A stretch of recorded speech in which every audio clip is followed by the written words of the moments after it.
Hi YouTube, it's Shadow King Nazu, and we're going to talk about the Dragon Ball fan base yet again.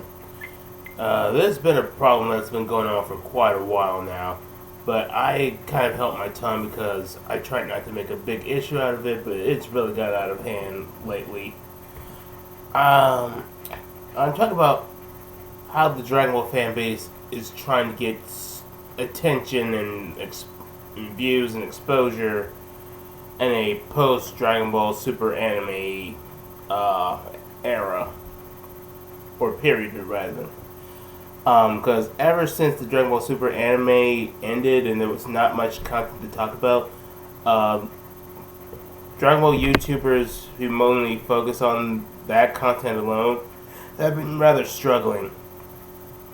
Because I'm not talking about like people like Prince Vegeta, Divine Malzar, Bulma Bunny. Granted, Bulma Bunny hasn't done anything in months, aside from voice acting for other projects, or the Divine Duo, Savage 17, so on and so forth, who are able to keep their content fresh by doing reactions or playing video games, and they can just act out as the characters or maybe like do some parodies. Same thing with like SSJ9K or Kishi Ping, who like make their own content. Those people who are still able to do fine for their channels. But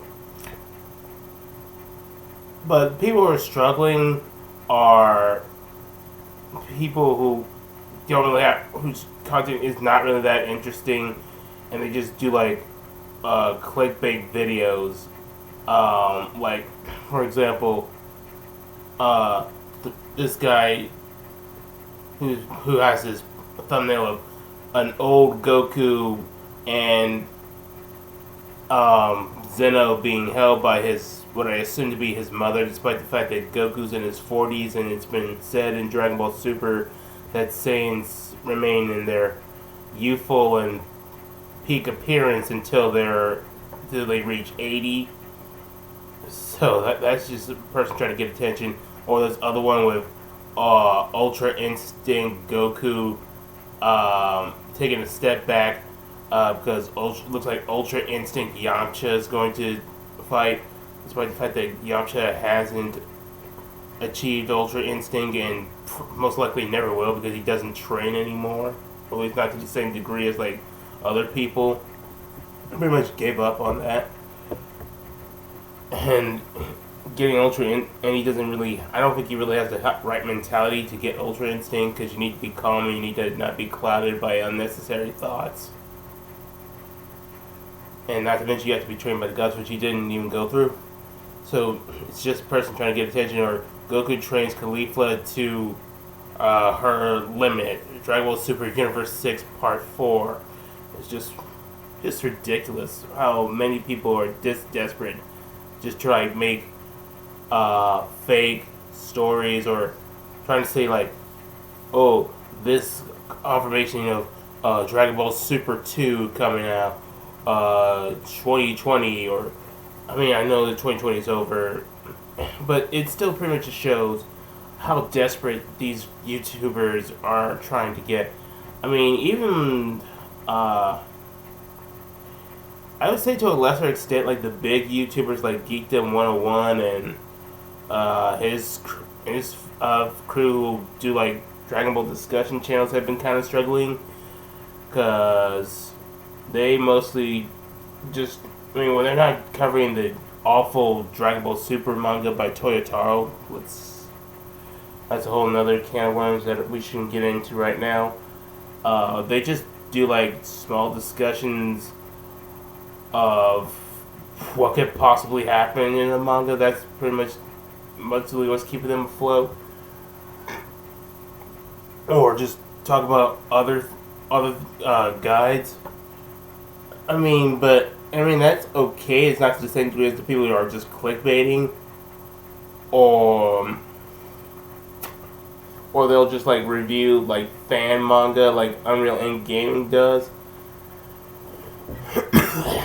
It really just shows how much they're running out of content, because eventually they'll just start recycling stuff, or just talking about things that nobody really cares all that much about. And then you got people like Moscow X that does like these really dumb what if stories, like what if Yajirobe was a Z fighter? What if what if Frieza trusted Vegeta? What if Videl was a Z fighter? What if Vegeta lived the same life that Goku did in the main series, and so on and so forth? It's all so dumb. And when you really think about it, these what ifs don't really work. And it just really annoys me. His quality went. It's one of the many reasons why I stopped watching him. I mean, my main problem is that how sad it is that the Dragon Ball fan base has to resort to like these pathetic attempts to get attention and to keep their channels afloat. I mean, my channel's not all that big, but in my defense, I can still keep my channel still somewhat going because I'm not a big Dragon Ball YouTuber, and my Dragon Ball content is not the only thing that's about my channel. I cover gaming, I cover other animes, mangas, movies. I mean, the only thing that's kind of hurting me right now is the whole coronavirus thing, so I can't go watch some of the recent movies without going to some kind of streaming service, and that's about it. Other than that, there's not really holding my channel back.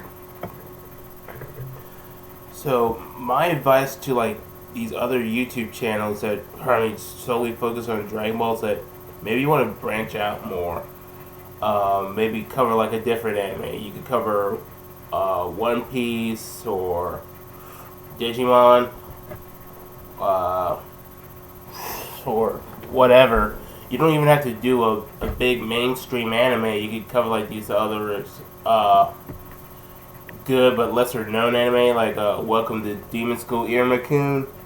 I don't know. Or just pick something and just don't focus on when you have to go to Dragon Ball Super. Because when you have to resort to clickbait videos, like people like DBZ Warrior constantly relies on clickbait, it just really just shows how desperate you are.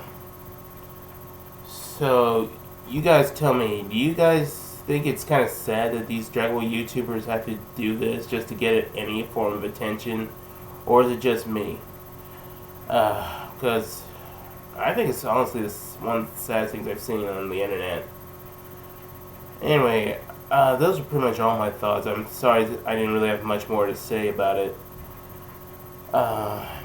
Maybe next time I'll go back to talk about the... you know what? I think I'm gonna go back to my Kingdom Hearts videos where we talked about the different characters and what kind of combat styles would have had if they were in Star Wars and lightsabers. Yeah, I think I'll do that. So you guys wait for that video. I'll catch you guys soon.